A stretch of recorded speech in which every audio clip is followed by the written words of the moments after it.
জাতির পিতা বঙ্গবন্ধু শেখ মুজিবুর রহমানকে নিয়ে আয়োজন করা হয় আমার চোখে বঙ্গবন্ধু এই শিরোনামে ১ মিনিটের ভিডিও চিত্র তৈরি প্রতিযোগিতা। এতে জাতীয় পর্যায়ে নির্বাচিত কিশোর তরুণদের সার্টিফিকেট, ক্রেস্ট ও আর্থিক পুরস্কার তুলে দেন প্রধানমন্ত্রী শেখ হাসিনা। পরে বক্তব্যে প্রধানমন্ত্রী বলেন, সরকারের কাছে দেশের উন্নয়নে গুরুত্বপূর্ণ, এক্ষেত্রে কোন দেশের সাথে কার ঝগড়া সেটি বিবেচ্য নয়। আর আমরা সবসময় শান্তি চাই, আমরা যুদ্ধ চাই না, সকলের সাথে বন্ধুত্ব চাই এবং সেই বন্ধুত্ব রেখেই কিন্তু আমি এগিয়ে যাচ্ছি। কার দেশের সাথে কার দেশের ঝগড়া সেটা আমার দেখার দরকার নাই। আমার নিজের দেশের উন্নয়নটা আমার আগে দরকার। আমার উন্নয়নে যারা সহযোগিতা করে আমি তাদেরকে নিয়ে চলবো, সেইভাবে আমরা এগিয়ে যাচ্ছি। প্রধানমন্ত্রী সমালোচনা করেন এক শ্রেণীর সমালোচকেরও, বলেন তারা তৃণমূলে ক্ষমতায়ন হোক এটি চায় না। আমাদের যে কিছু এক শ্রেণীর লোক আছে, বেশ তারা জ্ঞানী গুণী, তারা সবসময় তাদের নিজের আরামায়েশটার দিকে বেশি তাকায়। এখন তৃণমূল পর্যায়ে মানুষ শক্তিশালী হয়ে উঠবে, তারা সিদ্ধান্ত নেবে, তারা সিদ্ধান্ত দেবে, তারা ক্ষমতাসীন হবে, এটা একটা শ্রেণী থাকে, তারা কখনোই মানতে পারে না, পছন্দ করে না, বা তারা সবসময় এটার জন্য একটা প্রতিবন্ধকতা সৃষ্টি করে। আর এর সাথে ইন্ধন যোগায় আমাদের যারা স্বাধীনতা বিরোধী ছিল। পুরস্কার প্রদান অনুষ্ঠানে ইতিহাস থেকে শিক্ষা নিয়ে তরুণ প্রজন্মকে দেশ গঠনে নিজেদের প্রস্তুত করার আহ্বান জানান প্রধানমন্ত্রী শেখ হাসিনা। সাদবিন শফিক, চ্যানেল 24, ঢাকা।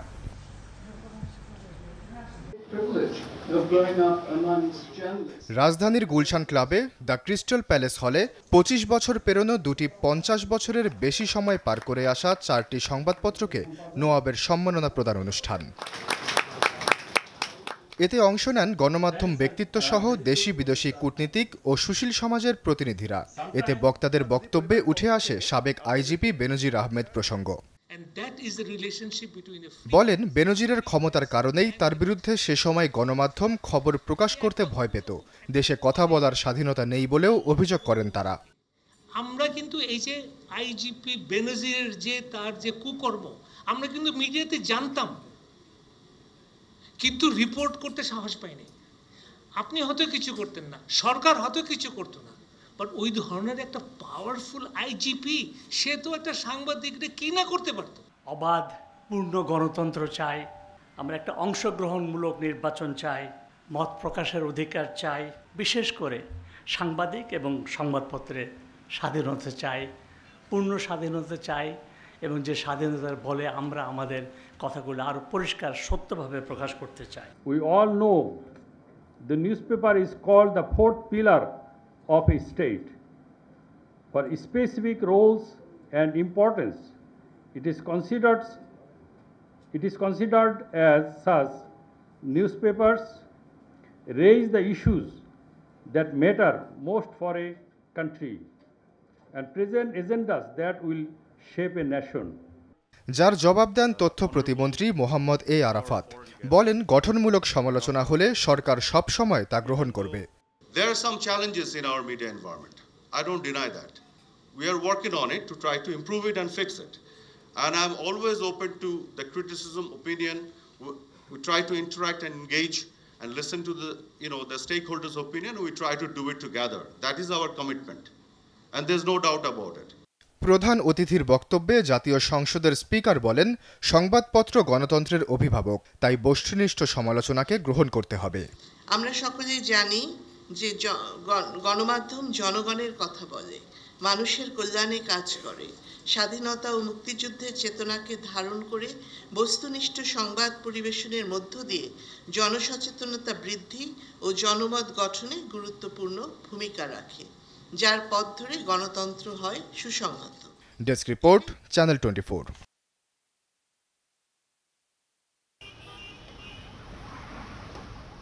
পদ্মা সেতু, মেট্রো রেল ও এক্সপ্রেসওয়ের মতো মেগা প্রকল্পে বাংলাদেশে এখন দৃশ্যমান অবকাঠামোগত উন্নয়ন, আছে জ্বালানির নিশ্চয়তাও, যা নতুন করে বিনিয়োগের নজর কেড়েছে পশ্চিমাদের। তাই এবার ঢাকা সফরে 30টিরও বেশি মার্কিন প্রতিষ্ঠানের প্রতিনিধি, যেখানে আছে অ্যামাজন প্রাইম, ওবার থেকে শুরু করে এক্সেলারেট এনার্জির মতো কোম্পানিগুলো। চ্যানেল 24-এর সাথে আলাপকালে বিদেশি বিনিয়োগ সম্ভাবনা নিয়ে খোলামেলা কথা বলেন যুক্তরাষ্ট্র বাংলাদেশ বিজনেস কাউন্সিলের সভাপতি। জানান, করনীতি যত ব্যবসা বান্ধব হবে তত বেশি আসবে বিনিয়োগ। What the American companies are looking for is a stable and attractive policy environment where quality FDI can come in and can generate real wealth for the people of Bangladesh, real jobs, real tax revenue. And it's not debt-driven development, it's investment-driven development. So you don't get caught in debt traps like other countries in the region. You actually power your way forward like Korea or Taiwan or Japan. 1.5 দশকের বেশি সময় ধরে মার্কিন এই কূটনীতিক কাজ করেছেন দক্ষিণ এশিয়ায়। তার মতে অন্যদের যেখানে সঠিক নীতি গ্রহণে হিমশিমের অবস্থা, তখন সগৌরবে এগিয়ে যাচ্ছে Bangladesh. I think Bangladesh is very impressive. You've achieved many great things, and I think you are only just beginning to hit your marks in terms of ability to grow and really take care of your people. You have a well-led country. You have a very bright policy vision by the government.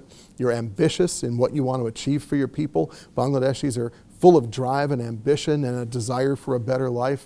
তবে স্বনির্ভরতার পথে এগিয়ে যেতে কাদের বিনিয়োগ বেশি নেবে সে সিদ্ধান্ত নিতে হবে বাংলাদেশকেই, এমন মন্তব্য অতুল কেশাপের। And I've been absolutely impressed. Morshed Hasib, channel 24, Dhaka. Which was about 12 years ago. You know, the metro is just প্রতিটি ঘটনাগুলো ঘটেছে সেখানে সময়টা মোটেও অনুকূলে নেই সাবেক আইজিপি বেনজির আহমেদের। ঘূর্ণিঝড় রিমাল যেন বেনজির আহমেদের ভাগ্যাকাশে আগেই ঝড়ঝাপটা শুরু করেছে। গেল 23 মে 33টি ব্যাংক অ্যাকাউন্ট ও 83টি দলিলের সম্পত্তি জব্দ ও ক্রোকের নির্দেশ দেন আদালত। 4 দিন পর রোববার ফের ধাক্কা খেলেন সাবেক এই আইজিপি। এদিন দুদকের আবেদনের প্রেক্ষিতে বেনজির আহমেদের গুলশানের 4টি ফ্ল্যাট ও মাদারীপুরের রাজৈরে 114টি দলিলের সম্পত্তি সহ মোট 119টি দলিলের স্থাবর অস্থাবর সম্পত্তি ক্রোকের নির্দেশ দেন আদালত। ওনার গুলশানের 4টা ফ্ল্যাট, মাদারীপুরের রাজৌর থানায় ওনার 114টা দলিলের সম্পত্তি ওনার স্ত্রীর নামে, এবং সাভারে একটা সম্পত্তি, একটা তফসিলের একটা সম্পত্তি, একটা দলিলের, এবং ওনার 4টা বিও অ্যাকাউন্ট, ওনাদের 4টা বিও অ্যাকাউন্ট, এবং ওনাদের 100% মালিকানাধীন আছে এরকম 4টা কোম্পানি, এবং 15টা কোম্পানি যার মধ্যে ওনাদের শেয়ারের অংশ আছে, সেই সমস্ত শেয়ারের অংশগুলি, ওনাদের অংশগুলি আমরা ফ্রিজ করছি। তবে এত কিছুর পরও কোথাও নেই সাবেক এই আইজিপি। কোথায় আছেন তাও জানেন না কেউ। তার আইনজীবী জানান, পরিবারের দৈনন্দিন খরচ মেটাতে কয়েকটি অ্যাকাউন্ট খোলার আবেদন করবেন বেনজির আহমেদ।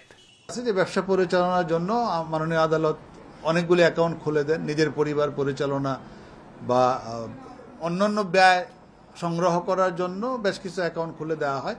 আমরা এখানে চাইব গ্রজ, হয়তো আদালত যেটুকু আমাদেরকে খোলার পারমিশন দেন সেটুকুর উপরে আমরা থাকবো। দুর্নীতি দমন কমিশন বলছে, যদি অনুসন্ধানে বেনজির আহমেদের আরও সম্পদের প্রমাণ মেলে তাও জব্দের আবেদন করা হবে। মাসুদুর রহমান, চ্যানেল 24, ঢাকা।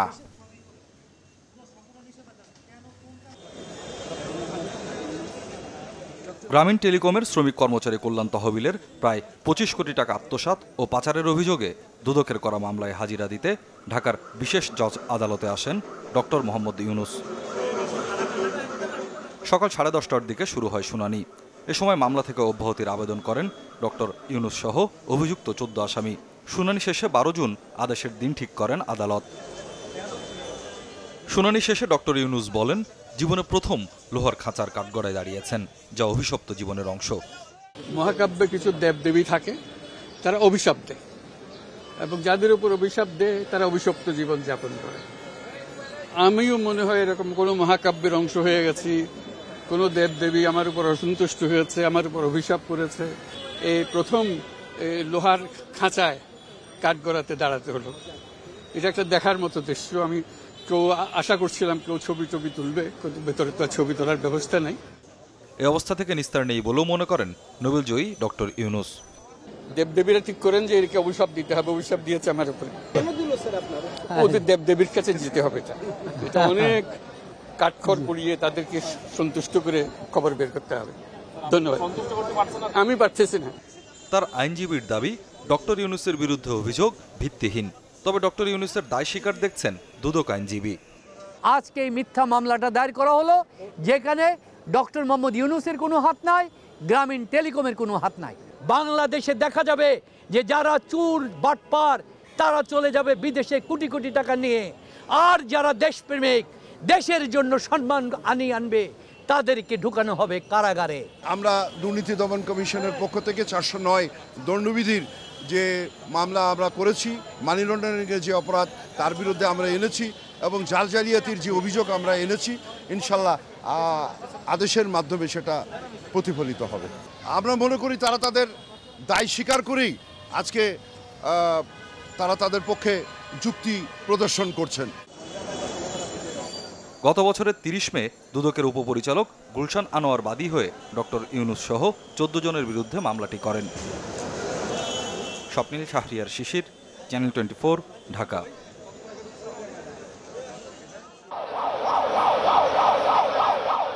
কোনো দেশে শ্রমিক পাঠানোর সুযোগ এলেই ঘুরে ফিরে সামনে আসে জনশক্তি রপ্তানিকারক সিন্ডিকেটের উল্লম্ফন, শ্রমিকদের অসহায়ত্ব, দুর্ভোগ আর মন্ত্রণালয়ের ছাড় না দেবার প্রতিশ্রুতি। কিন্তু তাতে কি আদৌ পরিবর্তন এসছে, নাকি গতানুগতিক ধারাবাহিকতা বজায় রেখে চলছে অরাজকতা? সেই প্রশ্নের উত্তর মেলাতে চোখ বোলানো যেতে পারে শুক্রবার ঢাকার বিমানবন্দরে, যেখানে মালয়েশিয়া শ্রমবাজার বন্ধের আগ মুহূর্তেও কয়েক হাজার শ্রমিক ছিলেন যাবার অপেক্ষায়। সরকারি হিসেবে অনুমোদনের সব প্রক্রিয়া থাকা সত্ত্বেও যেতে পারেননি 16,970 জন কর্মী। এ নিয়ে সংবাদ সম্মেলনে সচিব বলেন, তারা খুঁজে বের করবেন কাদের জন্য তারা যেতে পারলেন না। করা হয়েছে তদন্ত কমিটিও। কমিটি করে দিয়েছি। 78,000 টাকা আমাদেরকে বলেছে। এখন যদি কেউ অভিযোগ করে যে না উনি 4 লক্ষ 5 লক্ষ টাকা দিয়েছেন, এবং সেই অভিযোগটা এই কমিটির কাছে করতে পারে। প্রতিমন্ত্রী বলেন, যারা যেতে পারেননি তাদের সব টাকা ফেরত দিতে বলা হয়েছে বায়রাকে। সেই সাথে সিন্ডিকেটের দৌরাত্মের জবাবও দেন প্রতিমন্ত্রী। কোনো এমপি জানি না, এমপি চিনিও না, এমপি জানারও কথা নয়, চেনারও কথা নয়, এবং এমপিদের সাথে আমাদের কোনো ডিলিংও নেই। আমরা সিন্ডিকেটেও বিশ্বাস করি না। আমরা মনে করি যে যেটা হলো কি, যে যারা রিক্রুটিং এজেন্ট আছে, যারা অ্যাপ্লাই করবে, যারা মানুষের জন্য কাজ করবে, তাদের ব্যাপারে তারা আসবে, তাদের যোগাযোগ করবে, তারা অ্যাপ্লাই করবে, তাদেরকে কাজ দেওয়া হবে। মালয়েশিয়াকে সময় বাড়ানোর অনুরোধ জানিয়ে চিঠি পাঠানোর কথাও জানান প্রতিমন্ত্রী। শামিমা সুলতানা, চ্যানেল 24, ঢাকা।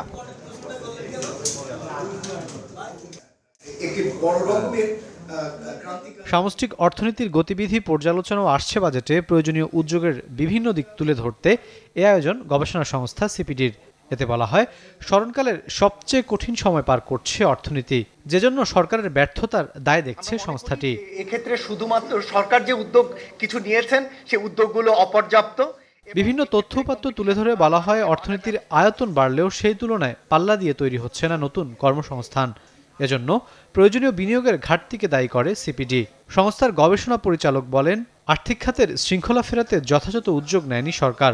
এ সময় প্রবৃদ্ধির পেছনে না ছুটে সংকট সামলে সুরক্ষার বাজেট তৈরির পরামর্শ দেন তিনি। এই বেসরকারি কম বিনিয়োগের পিছনে সরকারের কিন্তু বেসরকারি ব্যাংকিং খাত থেকে উচ্চ ঋণ নেওয়াও কিন্তু একটা দায়ী। যে বর্তমান প্রেক্ষাপটে উচ্চ প্রবৃদ্ধির টার্গেট ধরে এগোনোর চেয়ে সামষ্টিক স্থিতিশীলতা অর্জনটাই সরকারের বেশি প্রাধিকার পাওয়া উচিত। এই চ্যালেঞ্জ উপলব্ধি করে যে ধরনের ব্যবস্থাগুলো নেওয়া হচ্ছে, আদতে সেগুলো কাজে দিচ্ছে কিনা, অথবা কাজে যদি না দেয় তাহলে কি ধরনের পদক্ষেপ নেওয়া দরকার, সেই জায়গাগুলোতে সঠিক উদ্যোগের আমরা ঘাটতি দেখতে পাচ্ছি।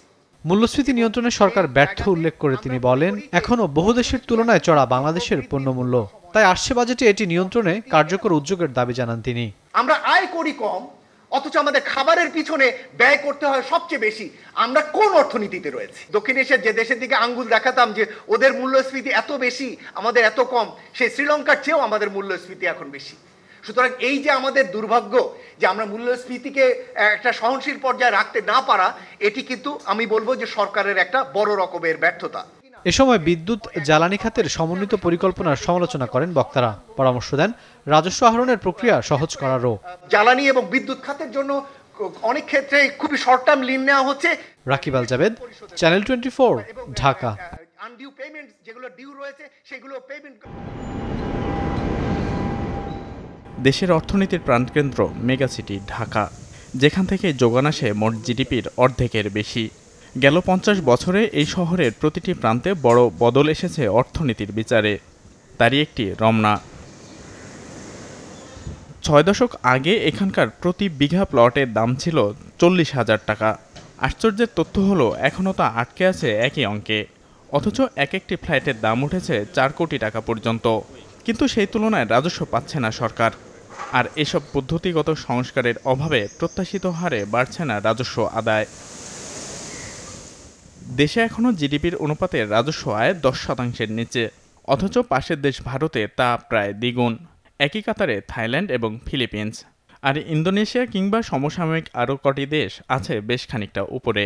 বাংলাদেশে ধনী হওয়ার যে হার সেটা কিন্তু অনেক বেশি, অন্যান্য দেশ থেকে, অন্যান্য উন্নয়নশীল দেশ থেকে অনেক বেশি, অনেক ধনী হচ্ছে মানুষ, কিন্তু সেইভাবে কর আদায় হচ্ছে না। ইনফরমাল সেক্টর এটা ওটাতে আমি নিচ্ছি কি নিচ্ছি না সেইটা আমার এখানে এসে রেভিনিউতে এসে যুক্ত হচ্ছে না। আর বড় বড় প্রকল্পে দেখছি যে আমি আগেই মাফ করে দিছি, তোমার কর দিতে হবে না। এখন এমন কি, এখন আমি ওখানে ভ্যাট বসাতে চাচ্ছি, সেটাও বলতেছে জনগণের কষ্ট হবে, ইয়ে হবে। দেশে এক যুগ ধরে ধারাবাহিকভাবে বাড়ছে দেশের অর্থনীতির আয়তন। বিবিএস-এর হিসাবে শেষ 4 বছরে গড় প্রবৃদ্ধি ছিল প্রায় 7.5%। এ সময় জিডিপির আকার 35 লাখ কোটি টাকা থেকে উঠে গেছে 50 লাখ কোটির উপরে। কিন্তু একই সময়ে সেই অনুপাতে রাজস্ব আদায় 7.25% থেকে আটকে আছে 7.8-এর ঘরে। অথচ আগামী 2 বছরে উন্নয়নশীল দেশের কাতারে ওঠার সময়ে এই হার নেয়ার লক্ষ্য 11.5%। তাহলে কিভাবে অর্জিত হবে এই লক্ষ্য? যদি প্রবৃদ্ধি এত হবে তাহলে তো আয়ও বেড়েছে, আয় বাড়লে তো তার উপর কর আহরণ হওয়ার কথা। তাহলে হয় প্রবৃদ্ধির হিসাবে সমস্যা আছে, অথবা আয়কে আমাদের করের আওতায় নিয়ে আসার ক্ষেত্রে দক্ষতার অভাব আছে। 1 টাকা রেভিনিউ দিয়ে আমি কত টাকা জিডিপি করছি? Bangladesh is the most efficient country ওই সেন্সে, এটা আমার হিসাব একটা ধারণা, কিন্তু এইভাবে আমরা চিন্তা করি না। আমার কাছে মনে হয় যে রেভিনিউ আহরণ করা, সেখানে যে রিফর্মগুলো করা দরকার সেগুলা আমাদের দ্রুত করতে হবে। 4 বছর আগেও দেশের জিডিপির অনুপাতে বিনিয়োগ ছিল 31%, কিন্তু নানা পদক্ষেপ ও নীতি কৌশলের পরও তা আটকে আছে একই বৃত্তে। ইমদাদ হক, চ্যানেল 24, ঢাকা।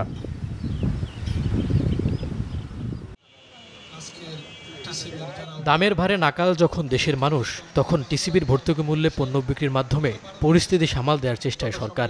কলেবর বড় করে আগামী অর্থবছর থেকে মধ্যবিত্তের জন্য পণ্য বিক্রির সিদ্ধান্তের কথা জানান বাণিজ্য প্রতিমন্ত্রী। এজন্য নেওয়া হচ্ছে রাশিয়ার সহযোগিতা। এই যে টিসিবির যে সংগ্রহ, এটা আমরা রাশিয়ার সাথে একটা চুক্তি সই হয়েছে, আরো কয়েকটা দেশের সাথে আমরা চুক্তি সই করার চেষ্টা করতেছি। মধ্যবিত্তের জন্য জানি আমরা ন্যায্য মূল্যে আমরা পণ্যের সরবরাহ করতে পারি, আমাদের সেই পরিকল্পনা আগামীতে আছে। মধ্যবিত্তের সুখবরের জন্য অপেক্ষা করতে হলেও নিম্নবিত্তরা এবার 100 টাকা দরে 2 লিটার সয়াবিন তেল, 60 টাকা দরে 2 কেজি মসুর ডাল ও 30 টাকা দরে 5 কেজি চাল কিনতে পারছেন ফ্যামিলি কার্ডধারীরা। তবে বিশেষ বরাদ্দে শুধু ঢাকায় 70 টাকায় 1 কেজি চিনি বিক্রি করবে টিসিবি। লাভটা আমাদের এই যে বাজার থেকে একটু কম পাচ্ছে, কিন্তু এটা থেকে আমাদের চলে না। আমাদের মাসের যতটুক লাগে ততটুক যদি আমরা পাই তাহলে আমরা খুশি। আমার সংসারের 9 জন মানুষ, আমার 5 কেজি চাল মনে করে একবারেই লাগে, তাহলে আমার এই সংসার কি 5 কেজি চাল দিয়ে চলে? মানে চাহিদা তো পূরণ হচ্ছে না, যা দিচ্ছে তাতে আমাদের চলে যাচ্ছে, এই আর কি।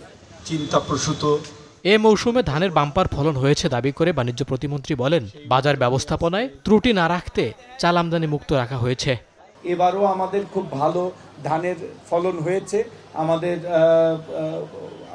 খাদ্য বিভাগ ধান এবং চাল সংগ্রহ করতেছে।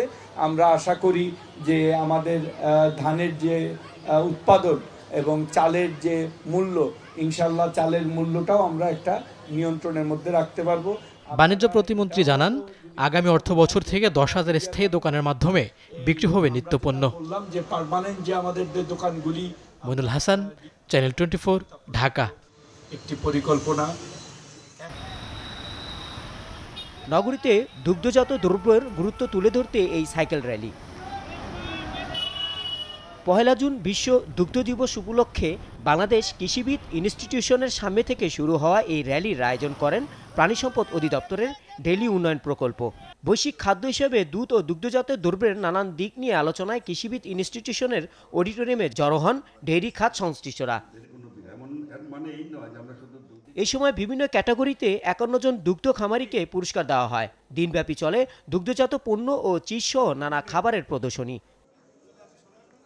দুগ্ধ খাতের উন্নয়নে আরও গবেষণার প্রয়োজন বলে জানান আয়োজকরা। নিজস্ব জাত সংক্রমণের মাধ্যমে আমরা সংকর জাত উৎপাদন করছি দেশে, এর মাধ্যমে দেশে উৎপাদন সক্ষমতা অনেকখানি বেড়েছে। এখন প্রায় দেশের 70% অ্যারাউন্ড আমাদের চাহিদা পূরণ করা সম্ভব হচ্ছে। বাকি অংশটুকু পূরণ করা এবং রপ্তানির বাণিজ্যে প্রবেশ করার জন্য আমাদের বহুমুখী কার্যক্রম চলমান আছে। মেধাবী জাতি গঠনে দুধের গুরুত্ব অপরিসীম বলে মন্তব্য করেন মৎস্য ও প্রাণী সম্পদ মন্ত্রী। আর প্রয়োজনীয়তা সম্বন্ধে মানুষকে সচেতন করাই প্রচারণার মূল লক্ষ্য বলে জানান তিনি। এই আদর্শ খাবারটি খেয়ে যদি একটা জাতি একটা পূর্ণাঙ্গ মেধায় সে আত্মবিকাশ করে, সে বিকশিত হয়, তার সামনে চলার পথ দেখে, তাহলে নিশ্চয়ই আমরা বলতে পারি যে এই খাদ্যটি যথার্থ অর্থেই অপরিহার্য খাদ্য। 2001 সাল থেকে প্রতি বছর 1 জুন দিবসটি পালিত হয়ে আসছে। রহমান ফয়েজ, চ্যানেল 24, ঢাকা।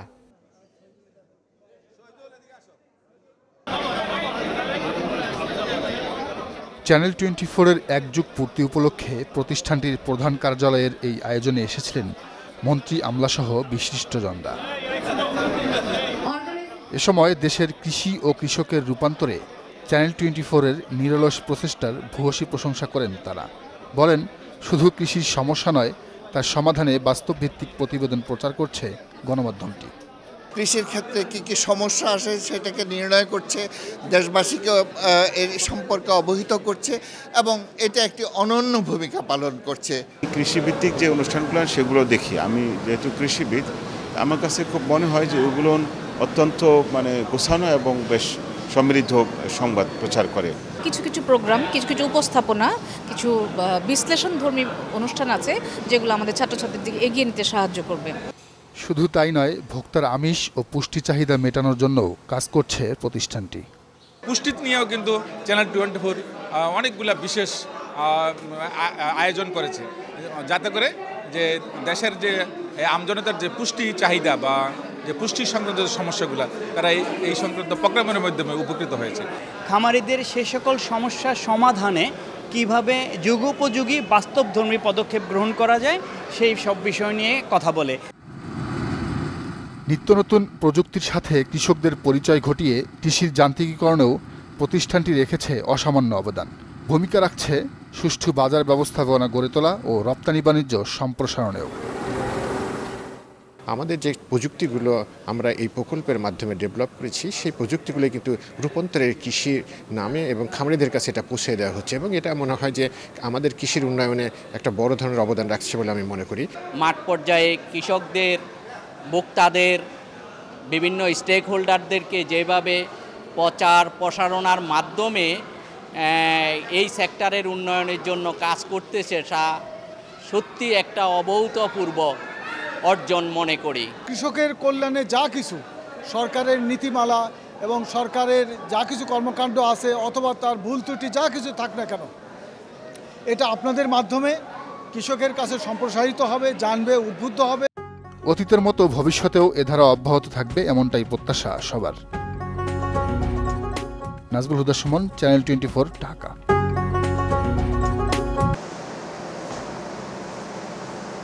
$700 থেকে $1300 কেজি ওজনের এসব গরুর কোনোটার নাম সিম্বা, বাহুবলী, নেপোলিয়ান, আরও আছে মার্সমেলো, বাদশাহ আর লালু। নানান জাতের এসব গরু লালন পালন করছেন রাজশাহীর পবা উপজেলার তরুণ উদ্যোক্তা ওয়াফি।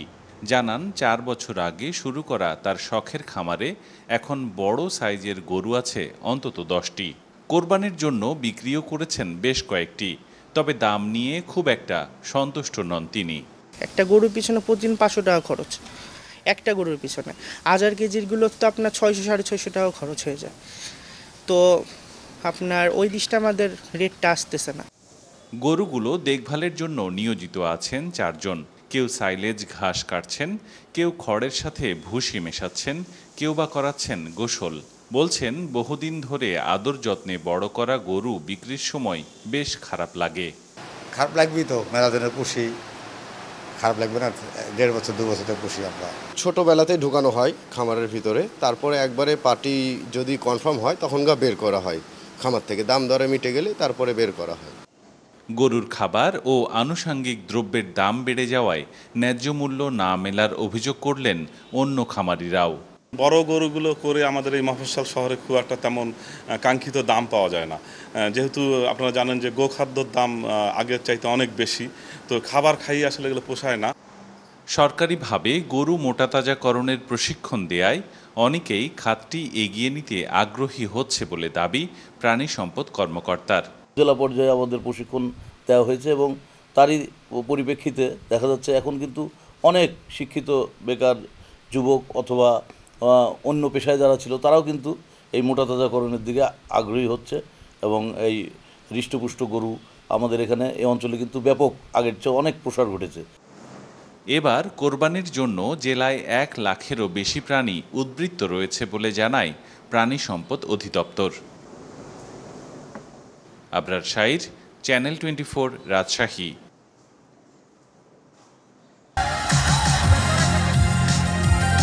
বিশ্বকাপের মধ্যমণি ভারতীয় ক্রিকেটাররা, তাই তো ওয়ার্ল্ড ট্রেড সেন্টারের স্মৃতিস্তম্ভের ঠিক পাশের ফ্যান পার্কে ভারতীয়দের ভিড়।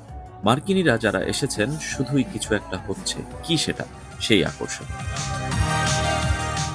ডালাসের উদ্বোধনী ম্যাচ বড় পর্দায় সম্প্রচার হয়েছে বিশ্বের বিভিন্ন শহরে। নিউ ইয়র্কে যার উদ্বোধনী আয়োজনে অতিথি ছিলেন যুবরাজ সিং, এবারের বিশ্বকাপের ব্র্যান্ড অ্যাম্বাসেডর, প্রথম বিশ্ব চ্যাম্পিয়ন দলের সদস্য। বিশ্বকাপ শুরুর আগেই বিশ্ব চ্যাম্পিয়ন কে হবে সে প্রশ্ন তার কাছে। আমার মনে হয় ভারত খেলবে ফাইনালে। ওয়েস্ট ইন্ডিজ পাকিস্তানও খেলতে পারে, তবে অস্ট্রেলিয়া নয়।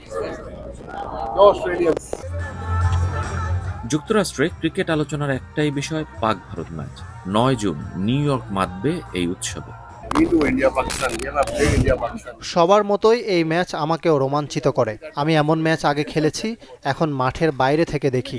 এবারই প্রথম মাঠে থাকব ভিন্ন দায়িত্বে। বিশ্বকাপে সমর্থনে ভারত এগিয়ে থাকলেও সাংবাদিক সংখ্যায় বাংলাদেশ, তাই প্রশ্ন হলো, উত্তরও দিলেন স্পষ্টভাষী যুবরাজ। বাংলাদেশ ভয়ঙ্কর দল, অনেক আপসেট ঘটিয়েছে, তবে বিশ্বকাপ জিততে হলে ধারাবাহিকতা দেখাতে হয়। বাংলাদেশ সেটা পারছে না। টুইন টাওয়ারের স্মৃতি বিজড়িত ম্যানহাটনে বিশ্বকাপের 20 দেশের পতাকার সঙ্গে আছে বাংলাদেশ। ক্রিকেটারদের একটু ভালো পারফরমেন্সই পারে সেই পতাকাকে আরো উপরে তুলতে। রেজওয়ানুজ্জামান, চ্যানেল 24, নিউ ইয়র্ক, যুক্তরাষ্ট্র।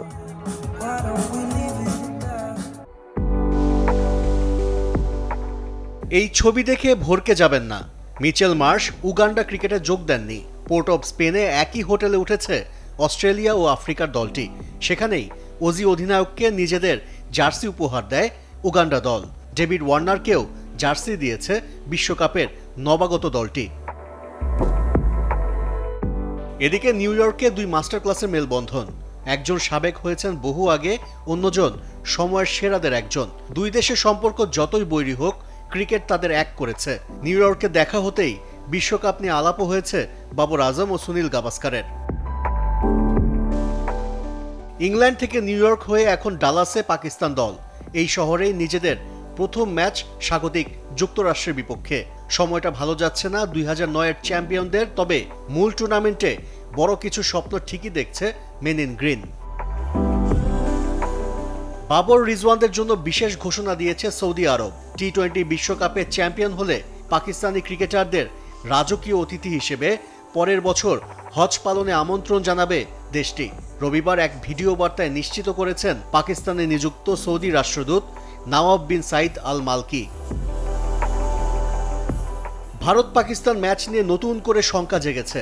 বাংলাদেশের বিপক্ষে ওয়ার্ম আপ ম্যাচে নিরাপত্তা বলয় ফাঁকি দিয়ে এক দর্শক মাঠে ঢুকে পড়ে। 9 মার্চ চিরপ্রতিদ্বন্দ্বীর লড়াইয়ে সন্ত্রাসী হামলার হুমকি আগে থেকেই ছিল। সেখানে নতুন করে এই ঘটনা নিউ ইয়র্কের নিরাপত্তা ব্যবস্থাকে প্রশ্নের মুখে ফেলেছে। আশরিক রুদ্র, চ্যানেল 24।